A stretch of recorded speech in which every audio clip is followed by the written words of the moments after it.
Mahkamah Tertinggi Perserikatan Bangsa-Bangsa membuat keputusan pada Jumat 19 Juli bahwa pendudukan Israel atas wilayah Palestina dan pemukiman yang diduduki saat ini adalah ilegal.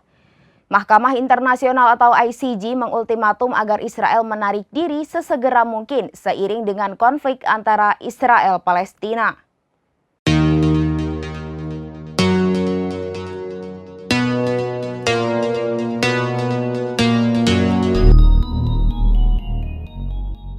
Mahkamah Tertinggi Perserikatan Bangsa-Bangsa membuat keputusan pada Jumat 19 Juli 2024 bahwa pendudukan Israel atas wilayah Palestina dan pemukiman yang diduduki saat ini adalah ilegal. Mahkamah Internasional atau ICJ mengultimatum agar Israel menarik diri sesegera mungkin seiring dengan konflik antara Israel-Palestina. Pendapat penasehat oleh para hakim ICJ yang dikenal sebagai pengadilan dunia tidak mengikat tetapi memiliki bobot berdasarkan hukum internasional dan dapat melemahkan dukungan terhadap Israel.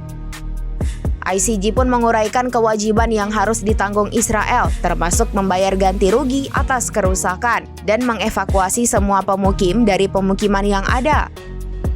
Sementara itu, Perdana Menteri Israel Benjamin Netanyahu dengan tegas menolak kesimpulan ICJ. Melalui sebuah pernyataan yang diunggah di X, ia menyampaikan bahwa orang Yahudi bukanlah penjajah di tanah mereka sendiri.